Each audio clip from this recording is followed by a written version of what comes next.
Se você abriu esse episódio esperando aquele discurso batido de que a IA vai roubar o seu emprego, eu sinto muito lhe informar, mas você errou de player. O emprego que está sendo roubado aqui não é o seu cargo, é o seu raciocínio. Conta pra mim, quantas vezes você usou a IA para escrever alguma coisa essa semana? Hoje em dia, a IA escreve relatório, monta apresentação, manda e-mail difícil, até sugere o que responder pro seu liderado que está um pouquinho desmotivado. E tudo bem. Assim, até um pouco de ganho de produtividade. A gente está pedindo isso há muito tempo. Mas a impressão que dá é que a gente não está vivendo uma revolução da inteligência. Nós estamos vivendo agora a era do atalho mental. A tecnologia, ela deu um salto nos últimos anos, mas o nosso cérebro, ele continua o mesmo, tentando sempre ali economizar o máximo de energia possível. E se a ferramenta faz tudo isso, o que sobra para o líder desenvolver? Liderança não é uma tarefa que você pode terceirizar. Liderança exige julgamento, leitura de cenário, conversas difíceis. E é exatamente essa complexidade que força o nosso cérebro a raciocinar. Se você terceiriza essa parte difícil para um algoritmo, em algum momento a sua mente vai acabar atrofiando.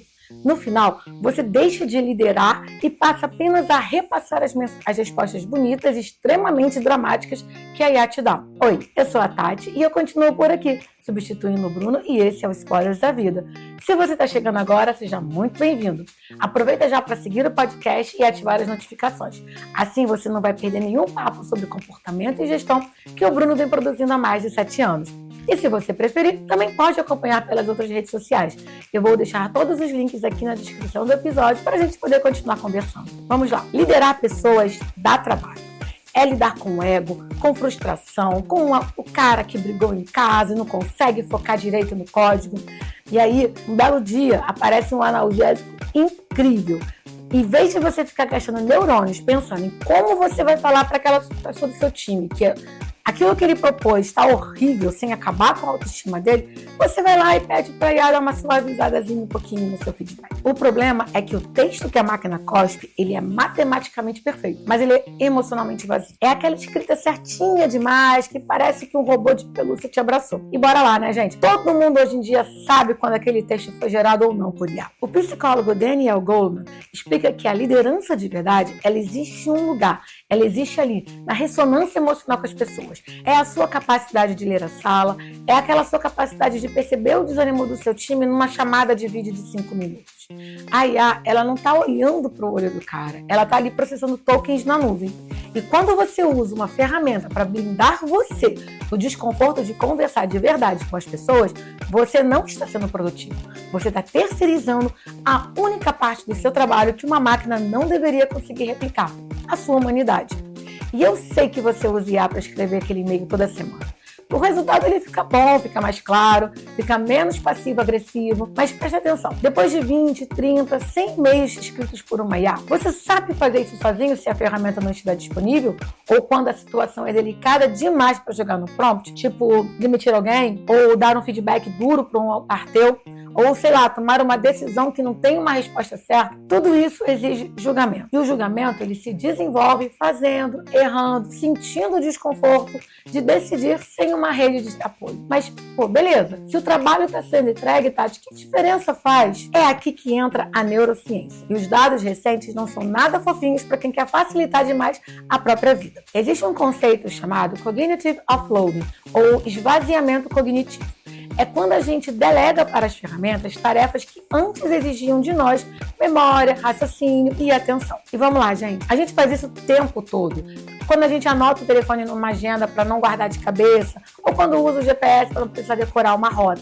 O cérebro, ele adora economizar energia, e isso é evolutivo. O córtex pré-frontal, que é ali a região responsável por o planejamento, pelo julgamento e pela regulação do comportamento social, é uma das partes que mais consome glicose no cérebro. Então, qualquer atalho que reduza esse gasto, o cérebro ele vai abraçar de bom grado. E até aqui, parece uma coisa boa, porque você está liberando espaço para você poder pensar em coisas em alto nível. Mas o problema não está na delegação em si, está no abandono. A gente está fazendo isso em uma escala gigantesca, sem saber direito o que está perdendo no processo. Cientistas do MIT resolveram mapear a atividade cerebral de pessoas escrevendo textos com ou sem o auxílio de uma inteligência artificial. Quem escrevia com a IA simplesmente desligava partes cruciais do cérebro.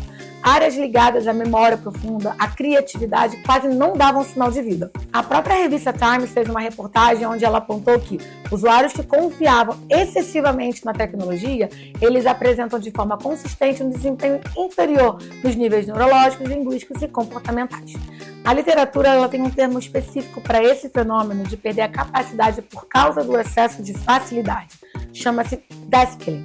É a perda da habilidade por automação. E isso já era estudado em pilotos de avião, que começaram a perder a prática da pilotagem manual de tanto confiar no piloto automático. Na medicina, é o conceito clássico da atrofia por desuso.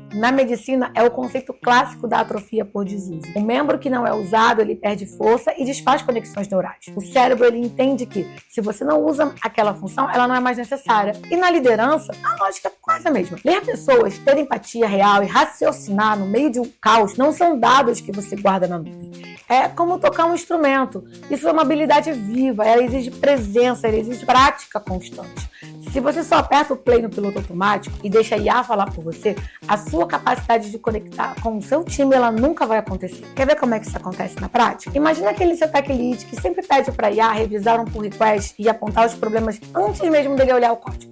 No começo, cara, é uma maravilha, economiza tempo.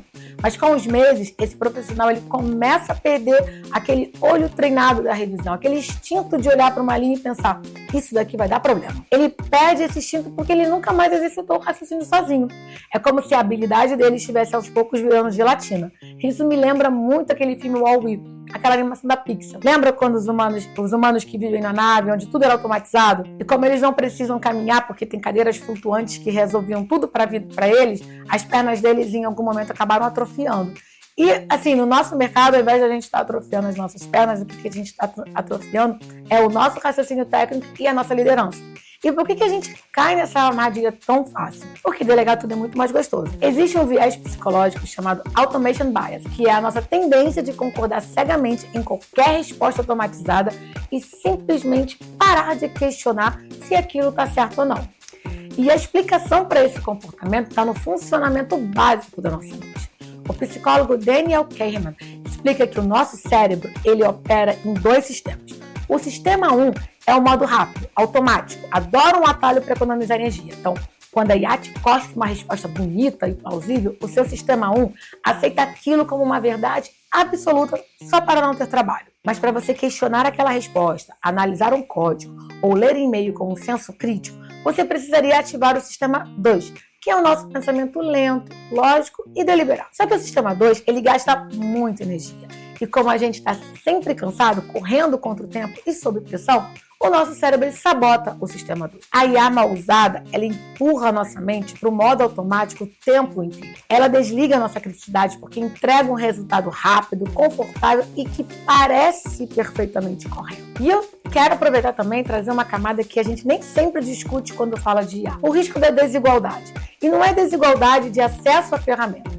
É a desigualdade de desenvolver a capacidade de pensar criticamente sobre o que a ferramenta está te devolvendo. Porque a cada momento vai se formando uma distância entre quem consegue estruturar um pensamento próprio, que consegue questionar uma resposta, de quem só consome a instrução e vira que segue. A verdadeira questão aqui, ela vai muito além da eficiência. O risco real não é a máquina começar a pensar por nós, é a gente começar a aceitar de forma passiva que as pessoas se dividam entre uma minoria que mantém o pensamento crítico e uma massa que apenas executa o que a tela manda. E de boa, o risco real aqui não é se a IA vai roubar meu trabalho ou não. É a gente começar a aceitar de forma passiva que pessoas se dividam entre uma minoria que mantém o pensamento crítico e uma massa que apenas executa o que a IA manda. A pergunta aqui não é o que a tecnologia pode fazer por nós, mas sim o que estamos abrindo mão do esforço de raciocinar. Antes da gente continuar, eu vou te pedir um favor. Se você está gostando desse episódio, curte, compartilha e deixa o seu review. Se você não for assinante do nosso canal, assina e ativa as notificações.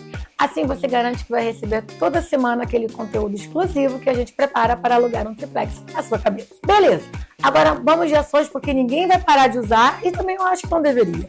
Aqui não tem espaço para vamos abandonar a ferramenta. A escolha aqui é sobre onde você vai delegar e onde você vai manter o músculo ativo de propósito. Primeiro, inverta a ordem do seu prompt. Use primeiro o seu cérebro, depois você pode usar a ferramenta para refinar. Se a decisão envolve pessoas, conflitos ou caminhos sem resposta certa, force a sua mente a pensar primeiro, a ter um rascunho primeiro. Desenhe a sua posição, coloque as suas ideias no papel e só depois, se quiser, jogue numa IA para testar o seu raciocínio, procurar pontos cegos ou melhorar a comunicação. A ferramenta, ela não deve ser o seu ponto de partida. A segunda ação é estabelecer zonas livres de automação. Escolha rituais onde a IA não entra. Por exemplo, uma reunião de one-on-one com seu liderado, um desenho inicial de uma arquitetura de um produto, ou um alinhamento ali de expectativas com um cliente difícil. Nesses momentos, a presença absoluta e a escuta ativa, ela precisa ser 100% sua.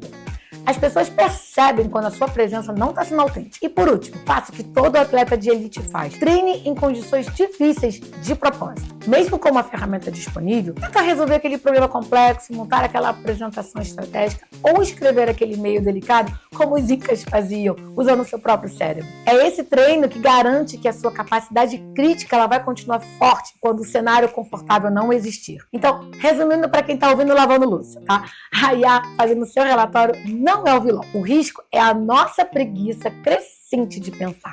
Essa tentação de aceitar a primeira resposta pronta e seguir em frente sem questionar. Talvez o maior risco não seja a máquina pensando por nós, seja a gente esquecendo como se pensa e aceitando que só alguns continuem sabendo como fazer isso. E o teste que eu deixo para cada um aqui: pegue uma decisão difícil que você tomou essa semana.